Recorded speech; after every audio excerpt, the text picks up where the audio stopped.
Había algo en él que tocaba los corazones de todo el mundo, gente que ni siquiera sabía dónde estaba la India, que ni siquiera de qué iban los temas. Sin embargo, había algo en él que afectaba a sus vidas. Era un hombre de muchas caras.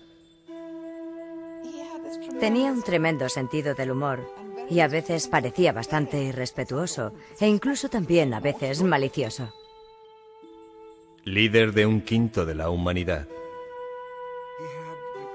Poseía esa extraordinaria capacidad para hablar ante una inmensa muchedumbre, como si se estuviese dirigiendo a cada uno personalmente. Padre juguetón y amigo. En algunas de las caricaturas que hicieron de él, le representaron con cara de mono, y el abuelo solía reírse de aquello y hacía chistes y decía: «Aquí está tu mono». Inspiración de futuras generaciones. Gandhi sintió que la no violencia exige una convicción muy fuerte, y el obstáculo mayor para ello es el odio. Rebelde por una causa justa. Él decía: sí, iremos a la cárcel.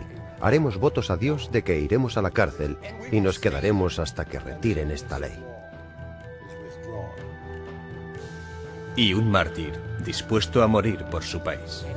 Él comentaba a un amigo que sabía que moriría a manos de un asesino, y le decía que cuando esto ocurriera, él aceptaría esa bala con valor, con el nombre de Dios en los labios, y solo entonces creería que era un auténtico Mahatma. Mahatma Gandhi, peregrino de la paz.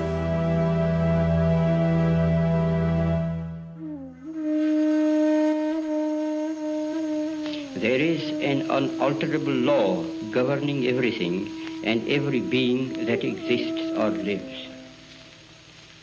I may not deny the law or the lawgiver because I know so little about it or him. God, to be God, must rule the heart and transform it. It is proved in the transformed conduct and character of those who have felt the real presence of God within. Nacido en una tierra antigua y mística, Mohandas K. Gandhi planteó su vida como una búsqueda de las verdades últimas. Constantemente evolucionando, buscando modos alternativos de pensar y de vivir, tituló a su autobiografía La historia de mis experimentos con la verdad. Su largo camino de autotransformación dio comienzo en su casa de clase media en la ciudad portuaria de Porbandar. Desde sus primeros años, Gandhi estuvo animado y enseñado por un modelo de extraordinaria disciplina y entrega. Su madre, profundamente religiosa, con frecuencia se entregaba a largos periodos de ayuno. Una vez en la estación de lluvias, ella hizo la promesa de no comer hasta que brillara el sol. Gandhi y los demás miembros de su familia querían que su madre comiera, ya que se estaba muriendo de inanición, y ella les dijo: no os preocupéis por mí, estoy bien, si Dios no quiere que coma hoy, no comeré. Gandhi reverenciaba a su madre por su santidad, pero aún no estaba preparado para seguir su ejemplo. El más joven de 4 hijos pasaba el rato con pasatiempos infantiles, sisando dinero para comprarse cigarrillos. Temeroso de su severo padre, un prominente político local, nerviosamente le confesó los pequeños robos. En vez de castigar a su hijo por lo que había hecho, le abrazó por haber tenido la valentía de decir la verdad y por confesar. Y ambos se pusieron a llorar, y el abuelo escribe en su biografía que fue como limpiar las impurezas con lágrimas que ambos habían derramado. Cuando uno tiene ese tipo de disciplina acompañada de amor, hace que emerja una gran humanidad dentro de uno, y eso creo que le ocurrió a Gandhi. De acuerdo con la tradición india, a los 13 años Gandhi se casó con una joven de la misma edad. Al principio era un marido celoso y posesivo. A los 16 años se enfrentó con su primer gran conflicto entre el deber y el deseo. Una noche, mientras cuidaba a su padre enfermo, se fue al piso de arriba para compartir la cama con su esposa. Y en aquel momento su padre murió. Se le acercó un criado y le dijo: tu padre ha fallecido. El primer impulso de Gandhi fue decir: Dios mío, ¿qué es lo que he hecho? Y durante toda su vida siempre se referiría a ese incidente, cuando abandonó a su padre, cuando no cumplió con su deber, con su responsabilidad hacia su padre. Y eso se convirtió en la base de su gran y profundo sentido del deber y de la responsabilidad. Él tenía que ser el hijo de toda la sociedad, tenía que ser diligente y una persona cumplidora con su deber, sirviendo a toda la humanidad. A la edad de 17 años, Gandhi dejó a su esposa y familia y se fue a estudiar leyes a Londres. Tremendamente tímido e ingenuo, a él le pareció que el ruido y la actividad de la gran ciudad eran muy intimidatorios. Él no conocía cosas como, por ejemplo, los ascensores, de modo que entra en un sitio y cree que es una habitación del hotel y de repente ve que la habitación se mueve y se asusta porque empieza a subir y allí está, dentro del ascensor, con las puertas abiertas y sin poder entender nada.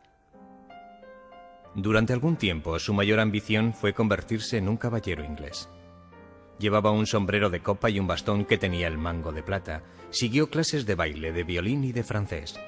Pero ninguna de estas habilidades superficiales podía esconder su inexperiencia e inseguridad. Incluso después de haber obtenido una licenciatura en Derecho, tenía dudas de su capacidad de ponerla en práctica. Él escribió: mis sensaciones de impotencia y miedo no tenían fin. En la India, durante su primer caso como abogado y en presencia del tribunal, descubre que es incapaz de tan siquiera abrir la boca delante del juez. Se quedó aterrorizado y quedó profundamente impresionado por esto. Humillado, empezó a buscar una escapatoria. Le vino la salvación bajo la forma de una oferta de trabajo en África del Sur. En una ocasión, él dijo: fue en aquel país olvidado por Dios donde encontré a Dios. Unos días después de llegar a su nuevo país, Gandhi experimentó una epifanía. Inconsciente de la discriminación contra los indios en aquel territorio gobernado por los británicos, que era África del Sur, él inocentemente reservó un pasaje de primera clase en un tren a Pretoria. Y un pasajero blanco se dio cuenta, se quejó al responsable e insistió que él tenía que ocupar un compartimento de tercera clase, aunque tenía billete de primera. Gandhi se resistió, y en la primera parada importante le echaron del tren. Quiero decir que fue brutalmente echado del tren por el revisor. Aquella humillación fue realmente lo que motivó su deseo de cambiar. Y se pasó toda la noche sentado en el andén preguntándose cómo conseguir justicia. Gandhi más tarde describió aquella larga y fría noche de invierno como la experiencia más creativa de su vida. Pensó volver a la India, pero rechazó la idea por interpretar que era un acto de cobardía. Pensó en aceptar la discriminación, pero todo en su interior le hacía rebelarse al sometimiento que él consideraba era un ataque físico por parte de sus opresores. Y abandonó la idea como algo poco práctico.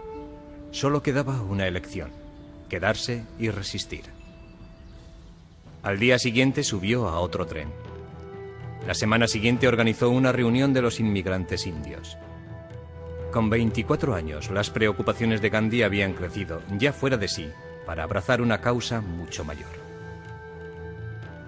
Aquellas cosas le hicieron presentir que él tenía un destino, que debía quedarse y luchar por los derechos de su gente, por los derechos de los oprimidos.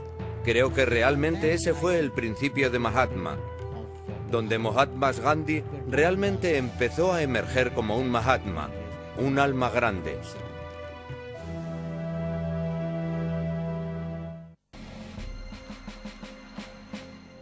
En la Sudáfrica de 1890, tanto los africanos como los indios soportaban los caprichos de sus amos blancos, viviendo bajo leyes que les negaban el derecho al voto, a la posesión de propiedad e incluso a andar por la calle una vez que había oscurecido.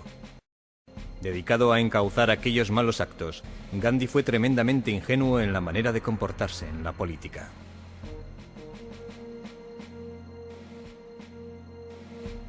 Como abogado creía que si nosotros cambiábamos la ley, cambiábamos la conducta humana. De manera que desde 1893 a 1906 se ve en los tribunales obligado a hacer algo. Pero el problema es que los británicos eran mucho más arrogantes todavía. Y si él cambiaba una ley, otra la sustituía, de manera que la discriminación funcionaba de otra manera. Victimizado por los sudafricanos blancos, Gandhi tomó la resolución de actuar como una fuerza unificadora. Empezó a desarrollar las comunidades de gente de diferentes razas y religiones, todos juntos para vivir como iguales. Insistía en tratar a su propia familia, que pronto incluyó a 4 chicos jóvenes, no de diferente manera que a los demás.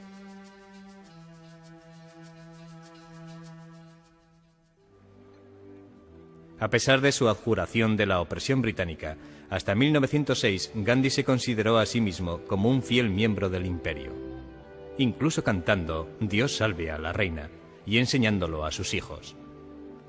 Tan leal, de hecho, que cumplió el servicio como camillero para las tropas británicas en la Guerra de los Boers y en el levantamiento de los zulúes en 1906. Realmente fue la experiencia en la guerra zulú la que le llevó muy cerca de la violencia inhumana, porque fue justo entonces cuando cayó en la cuenta de que aquella guerra no era simplemente una guerra entre 2 pueblos, sino que era una auténtica masacre. Recordaba cómo las armas británicas mataron a los zulúes armados con lanzas. Vio el placer que los soldados sentían al matar, y recogió los cuerpos de los muertos y de los heridos que habían sido abandonados para que muriesen en su agonía. Empieza a pensar que los zulúes son dominados de esa manera por los británicos. ¿Qué es lo que significa la dominación? Cuando piensa en su propia dominación, en su familia, y particularmente de su esposa, él se había casado a los 13 años, y había sido a veces lo que él llamaba un marido cruel, celoso y dominante. Y es fascinante el modo de pensar que le había sugerido la revuelta zulú, al ver cómo los británicos dominaban a los zulúes. Y eso se lo aplica a él mismo. ¿Hasta qué punto yo soy culpable de este tipo de conducta dominadora en mi propio matrimonio y en mi relación con Kasturba? De acuerdo con la tradición hindú, es el hombre ideal que ha conquistado su sexualidad y que logra una inocencia como si fuera un niño. Solo dominando sus propios deseos, Gandhi decidió que era la mejor manera de servir a la humanidad. A los 37 años, hizo el voto hindú de Brahmacharya, es decir, celibato perpetuo.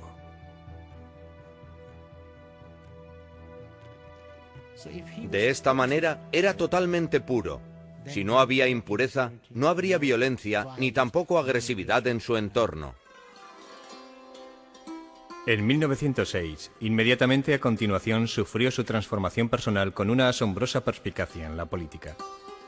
Se habían decretado nuevas leyes por las cuales todos los indios deberían quedar registrados y dejar sus huellas dactilares. Dichas leyes incluían el que las mujeres indias tenían que desnudarse para que la policía blanca pudiera marcar los cuerpos de tal forma que los números quedasen registrados. Irritados, unos 3.000 indios se reunieron en Johannesburgo para planificar una campaña de acción.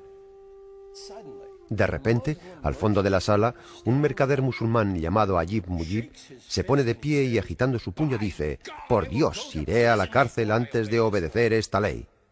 Gandhi antes no había pensado en aquello, no había pensado en ir a la cárcel, pero instintivamente supo que esa era la manera de actuar.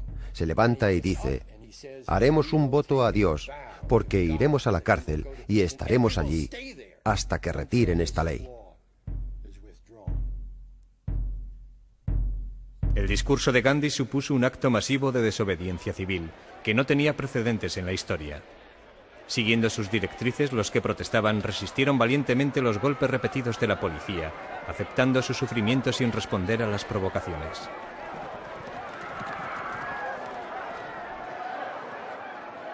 Por primera vez en su vida, cayó en la cuenta de que cuando el corazón humano está cerrado, es imposible desarrollar la mente. Es inútil razonar con una persona cuyo corazón está lleno de ira. Si la razón no es suficiente, la violencia no sirve para nada. ¿Qué hacer entonces? En Sudáfrica descubre por primera vez el método de la resistencia no violenta. te levantas contra tu represor, le dices que no vas a abandonar y también le aseguras de que no vas a responder al daño que te haga. Gandhi acuñó el término satyagraha para describir su concepto revolucionario, una combinación de dos palabras del sánscrito que significan verdad e ir detrás de. El objetivo de la no violencia era tan viejo como la filosofía humana, y lo que Gandhi pretendía era aplicar este ideal a las situaciones políticas concretas. Gandhi consideró que en orden a implantar la auténtica no violencia, lo primero que hay que hacer es poseer el espíritu de reconciliación mutua y desarrollarlo en tu propia mente. Sin eso, ¿cómo puedes apoyar la no violencia auténtica?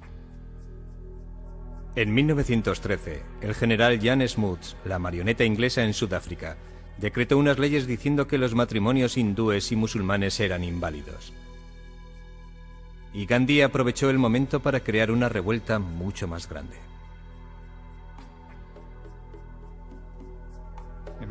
El abuelo, como de costumbre, llegó un día a casa y le dijo a la abuelita que ya no era su esposa, «Eres mi concubina».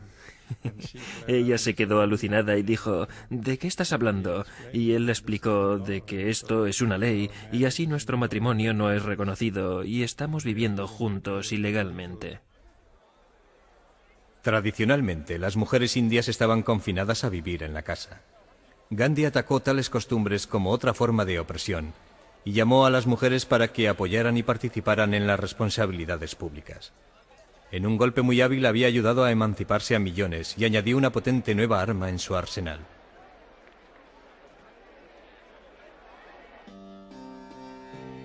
Las leyes referentes al matrimonio originaron una huelga nacional. 50.000 obreros se sumaron a la causa dejando sus trabajos. El general Smuts echó marcha atrás retirando las leyes que afectaban a los matrimonios. Gandhi había demostrado que la fuerza de voluntad podía vencer a la fuerza bruta.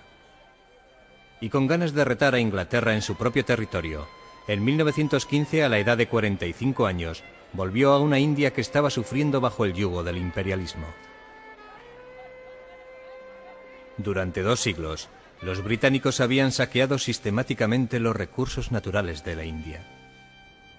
Privadas de materias primas, las industrias nativas se iban al traste. La India era el país más poblado, más grande y más provechoso de todo el imperio.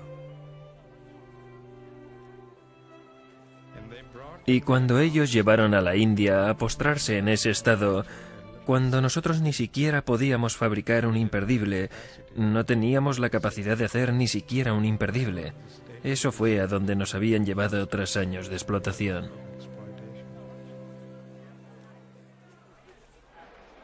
En 1915, 300 millones de indios estaban sometidos a 100.000 invasores ingleses. Nunca en la historia, tan pocos habían regido a tantos y desde tan lejos. Desesperados, temiendo no recuperar nunca su libertad, los indios colaboraban en su propia esclavitud, dando soldados y policías para reforzar el poder de sus blancos amos. Gandhi retó a sus compatriotas a que resistieran, diciéndoles que aquellos que se comportaban como gusanos tenían que esperar que los pisotearan. Él dijo, ¿cuándo aprenderemos a rebelarnos contra nosotros mismos? Nos hemos convertido en personas tan dependientes que tenemos incluso que aprender a rebelarnos contra nosotros mismos. Tenemos que liberarnos de la dependencia. Nosotros no podemos rebelarnos contra el gobierno si no aprendemos antes a rebelarnos contra nosotros mismos. Una y otra vez, las autoridades británicas, con muy poco juicio, cayeron en manos de Gandhi, provocando a la opinión pública. En 1919 protestó contra unas nuevas leyes, incitando a que se celebrara una huelga nacional. Mientras coordinaba desde Bombay la rebelión, cientos de miles de personas en el norte, 2.000 indios quedaron atrapados en la ciudad cerrada de Amritsar sin saberlo, porque tan solo 2 días antes el general Reginald Dyer había decretado una prohibición para evitar que la gente se concentrara. Sin previo aviso, Dyer hizo desfilar a 15 batallones indios dentro de la plaza y les ordenó que abrieran fuego con los rifles y los revólveres. Durante 10 minutos los soldados cortaron el paso a los que habían quedado atrapados contra la muchedumbre aterrorizada, matando a 379 personas e hiriendo a más de 1000. La única razón por la que dejaron de disparar fue que se habían quedado sin municiones. Dijo que si hubieran tenido más municiones, hubieran seguido disparando contra la muchedumbre, disparando a matar contra la gente. Su ambición fue dar una lección a los indios y que no podían desafiar a los británicos saliéndose con la suya. A continuación, Dare decretó un infame documento en el que se decía que los indios tenían 2 posibilidades: postrarse sobre sus barrigas y moverse como gusanos, o enfrentarse con la muerte.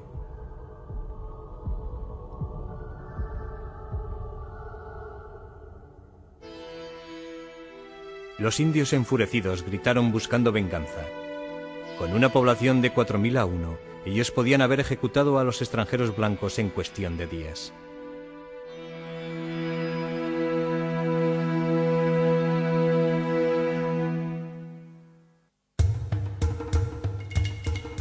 La masacre de Amritsar en 1909 amenazó con acabar en un baño de sangre, tanto entre los británicos como entre los indios que pedían venganza.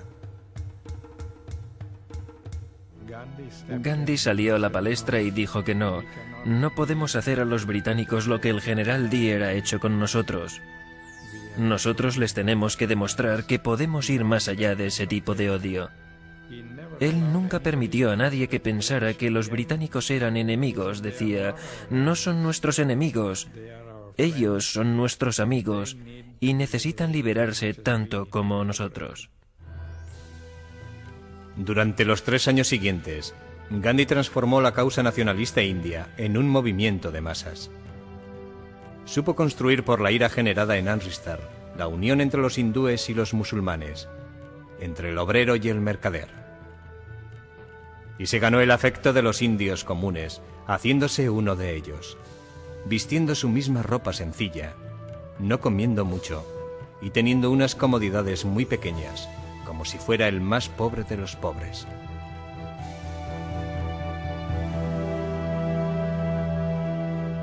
Para promover la autoconfianza, exhortaba a los indios a que se vistieran con el tradicional sari o paño blanco y que lo hilaran ellos mismos. La ropa hecha en Occidente fue arrojada a enormes hogueras. Gandhi dijo que la ropa extranjera significaba nuestra dependencia de Occidente y que nosotros éramos cómplices indirectos de nuestra propia esclavitud. Por consiguiente, la quema de la ropa extranjera era una manera de purgarnos a nosotros mismos. Gandhi insistía en pasarse 1 hora todos los días hilando tela. Otros jefes indios ridiculizaron dicha práctica y en medio de una crisis nacional a Gandhi se le podía ver con la rueca tejiendo, pero él veía la importancia que tenía aquello para relacionarse con las masas. Su carisma le mantuvo como el líder indiscutible de la India durante 1/4 de siglo. Mientras con una mano incitaba a la gente a una revuelta abierta, con la otra tenía que evitar a sus seguidores a sucumbir en la seducción que podía ejercer el derramamiento de sangre en ellos. Muchas veces suprimió campañas cuando amenazaban con hacerse violentas, cosa que enfadaba tanto a amigos como a colegas. Gandhi es único, porque como líder político demostró que su actitud de no violencia podía funcionar, políticamente hablando. Cada vez demostraba que una vez que conseguía algo en el terreno moral, no lo tenía que perder, y solo se podía actuar así, sin ningún acto de violencia por parte de su comunidad, sin que los hindúes cayeran en la violencia. Sabía la efectividad política que tenía el tener una auténtica talla moral. Pero sus deberes públicos implicaban un alto precio personal. Sus 4 hijos con frecuencia se sentían abandonados y estaban un poco resentidos por sus largas ausencias en la cárcel. El mayor, Harilal, se rebeló de una manera que parecía que estaba pensada para hacer sufrir a sus padres, convirtiéndose en un alcohólico y prostituto. Hubo a veces momentos, al final de su vida, cuando él decía que Harilal ya no era su hijo. Era un terrible comentario para un padre tan dedicado a la no violencia. porque el coste personal fue tremendo.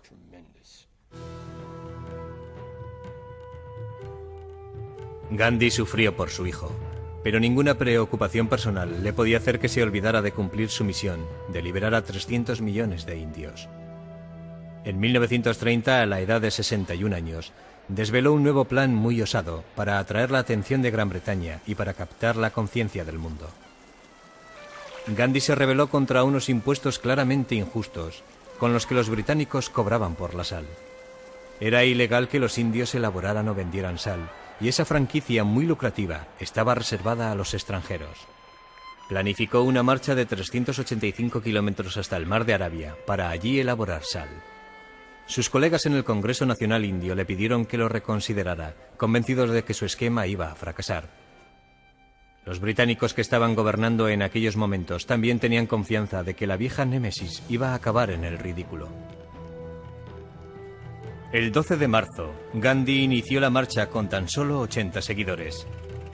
Y la marcha solo llegó a hacer 16 kilómetros al día.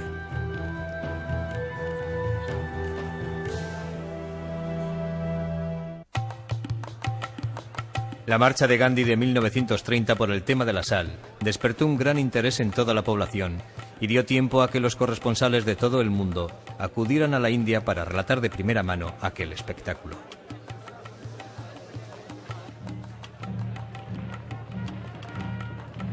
De modo que durante 24 días atravesó cientos de aldeas, creando un escenario político enorme, y a medida que las noticias fueron extendiéndose, no solo toda la India estaba emocionalmente implicada, sino que también todo el mundo lo estaba. Infinidad de periodistas norteamericanos decían que aquello era realmente increíble.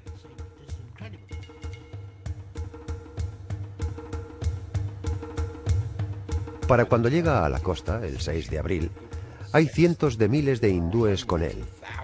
Y cuando llega y coge aquel puñado de sal y dice: con esta sal yo resisto al imperio británico. Y añade: uníos en esta lucha del derecho contra la fuerza. La respuesta fue masiva.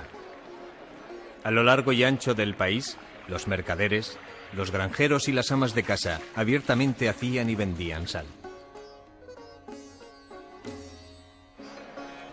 Encarcelaron a miles, incluyendo a Gandhi. Y la policía brutalmente aporreó a los manifestantes, haciendo enfadarles todavía más y haciendo que los indios se unieran más aún. Gandhi sabía que la resistencia no violenta exigía a sus seguidores que mostraran valor, haciendo un llamamiento a lo mejor de la naturaleza humana. Había enseñado a los indios a rebelarse contra sus opresores y contra ellos mismos.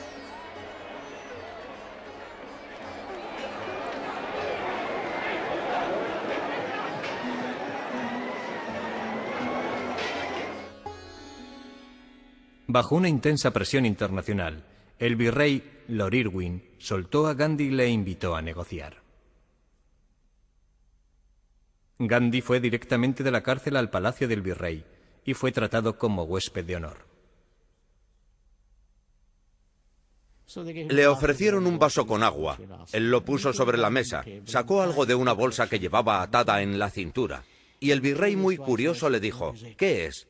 Él contestó: Excelencia, no se lo diga a nadie. Esta es la sal que he elaborado ilegalmente. Y tranquilamente la echó en el agua, lo removió y bebió.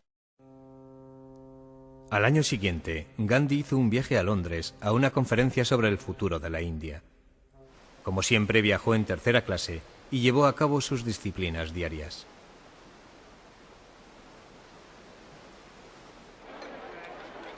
En Londres creó una bonanza de relaciones públicas, permaneciendo con los pobres en la zona este de la ciudad, ganándose el afecto a donde iba.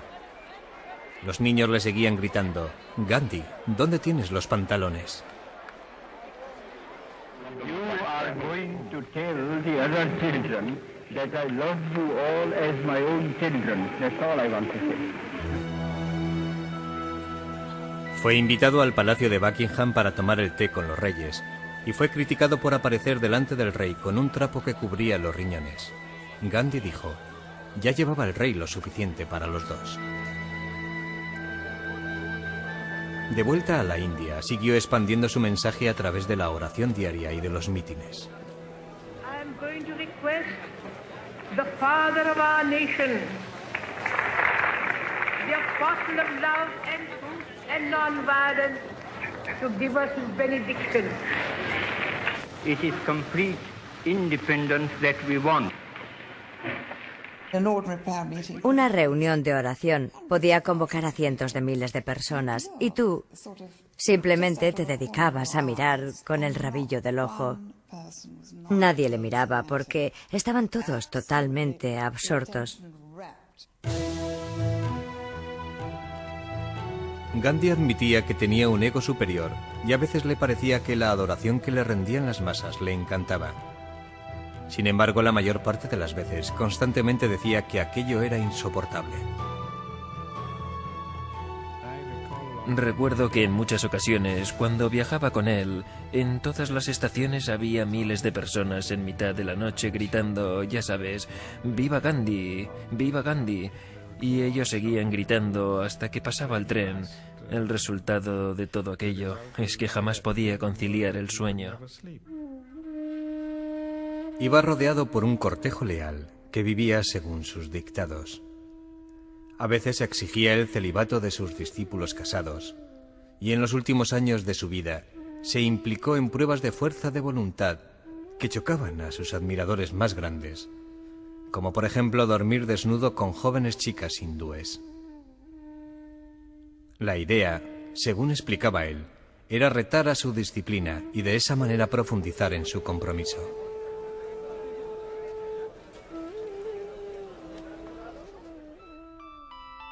Para los indios casi era una deidad. Para la Gran Bretaña imperial, el enemigo. En agosto de 1942, exigió la inmediata independencia declarando: aquí hay un mantra, uno corto y os lo digo: hacerlo o morir. Nosotros libertaremos a la India o moriremos en el intento.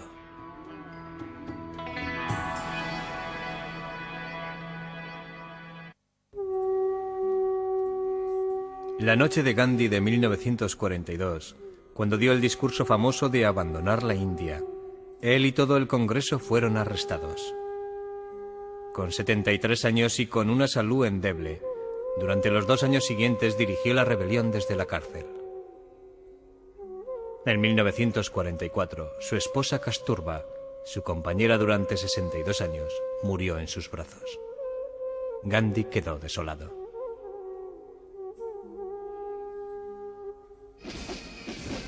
Un año más tarde, una Gran Bretaña exhausta admitió que ya no tenía los recursos para gobernar la India. Pero la perspectiva de la independencia trajo consigo viejas divisiones al pueblo.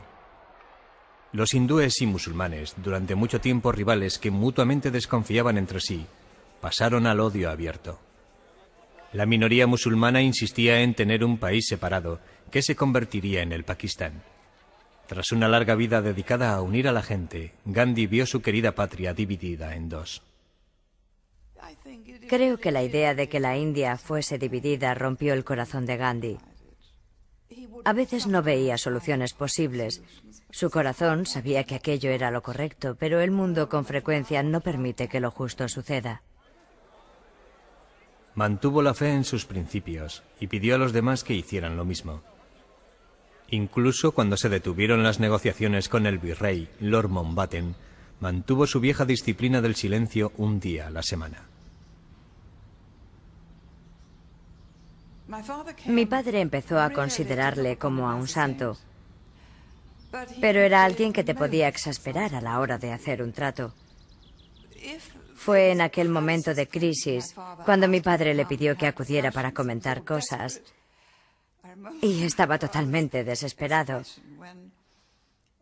La expresión de mi padre cuando Gandhi entró en la habitación con su dedo en los labios fue: «Oh, no, no puede ser el día del silencio».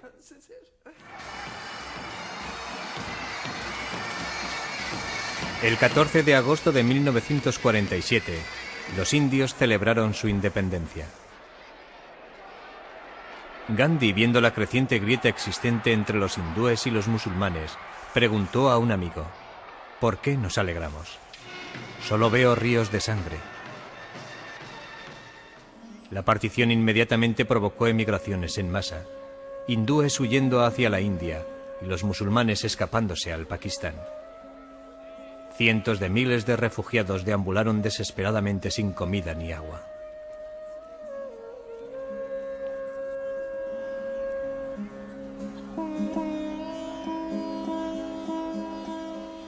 Devastadas por las privaciones y rotas por antiguas animosidades, las dos grandes religiones irrumpieron en una masacre mutua. Ambos lados estaban actuando tanto por miedo como por ira. Recuerdo que estaba yo en un andén cuando no había nadie en el tren, pero salía la sangre por las puertas a medida que las abrían. Aquello parecía una carnicería, si no fuera porque aquella carne tenía trozos de ropa encima. Llegaron a perecer 500.000 de personas. El horror de Gandhi por tanta carnicería fue potenciado por el complejo de culpa que él sentía. Personalmente había fracasado en convertir a su propia gente a la no violencia. La última vez que hablé con él, le encontré realmente deprimido.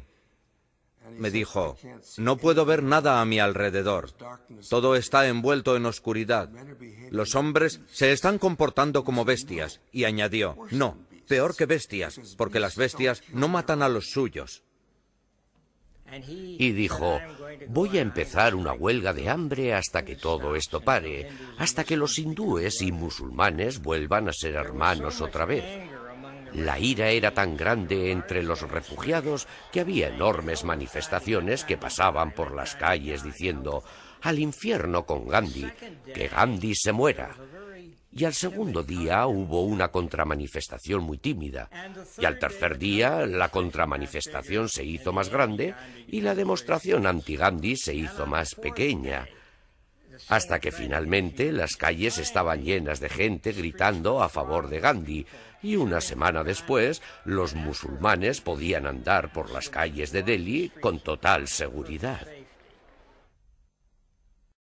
La huelga de hambre de Gandhi rescató a Nueva Delhi. Pero en la frontera de la India con el Pakistán se libraba una guerra civil. Él se embarcó en una peregrinación de paz hacia aquella zona rota por el odio, yendo descalzo de aldea en aldea. Aldeas que habían sido saqueadas, soportando a las muchedumbres airadas, aguantando las espinas que eran arrojadas a su paso, levantándose a las 4 de la mañana para luchar contra la creciente ola de miedo y de muertes.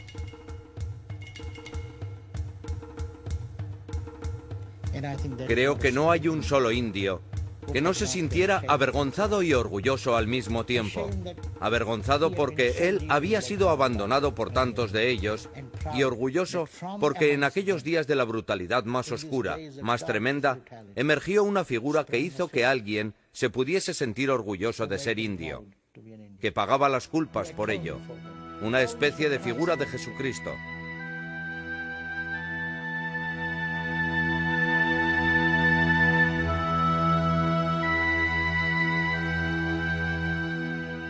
Eso fue cuando Gandhi dijo, no hay más que violencia a mi alrededor.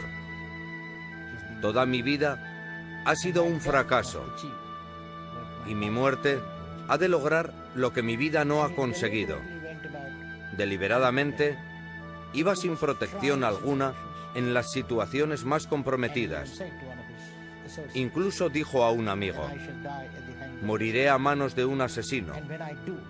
Y cuando eso ocurra, y acepte yo esa bala con valor, con el nombre de Dios en mis labios, solo entonces creeré que fui un auténtico Mahatma. El 30 de enero de 1948, Gandhi, con 78 años de edad, iba hacia su oración diaria en el jardín del edificio Birla, en Nueva Delhi. De entre la muchedumbre salió un joven hindú. Se inclinó hacia Gandhi y le disparó 3 veces. Justo antes de morir, Gandhi murmuró Rama, que es la palabra india para Dios. El impacto fue tan tremendo que recuerdo que me salieron las lágrimas. Solo le había visto media docena de veces, pero el impacto, el magnetismo de la persona era tan enorme que uno podía sentir una profunda impresión, como si el padre de uno mismo hubiera muerto. Y todo el mundo en la India sintió lo mismo. Hubo un mar de gente alrededor de la casa, y uno de mis recuerdos más vivos fue ver a Pandit Nehru allí de pie junto a la pequeña pared de piedra llorando, diciendo que el padre de nuestra patria ha muerto y rompiendo a llorar en lágrimas. La pena y el impacto de su asesinato sacó a la India del borde del precipicio de la locura. Cesó la violencia de la noche a la mañana.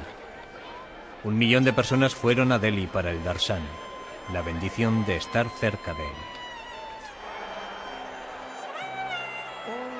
Durante toda la noche, la gente vino a pie y en carretas tiradas por bueyes, en bicicletas, en coches viejos, autobuses o colgadas de los trenes. Y un mar de humanidad siguió la pista de aquel pequeño gran hombre.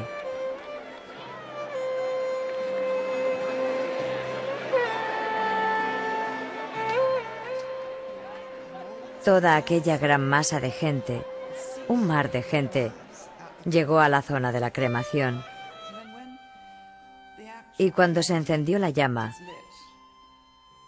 creo que 750.000 de gargantas gritaron: Gandhi es inmortal.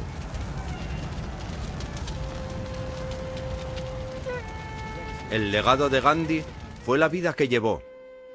Una vida que estaba destinada a encontrar una sola pasión, un solo principio, el principio de la no violencia.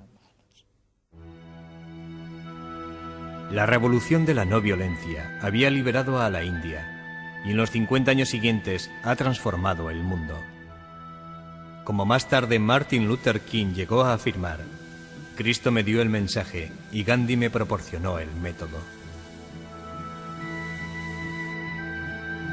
Sus cenizas fueron llevadas en un tren especial de tercera clase al océano y allí fueron arrojadas entre las olas por un alma que jamás perdió su fe en Dios ni en el hombre.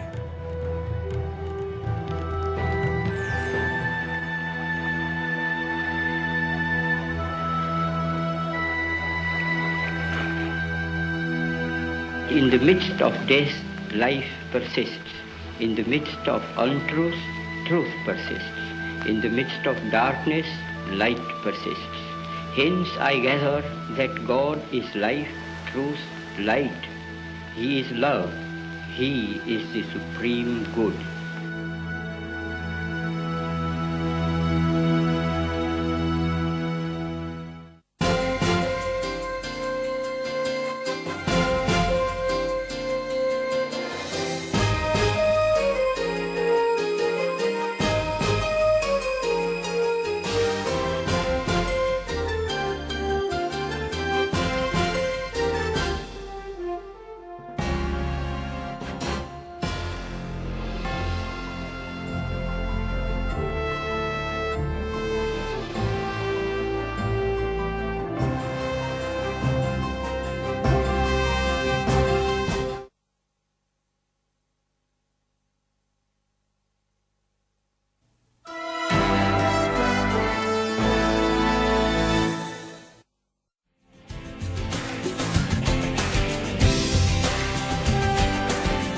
Canal de Historia.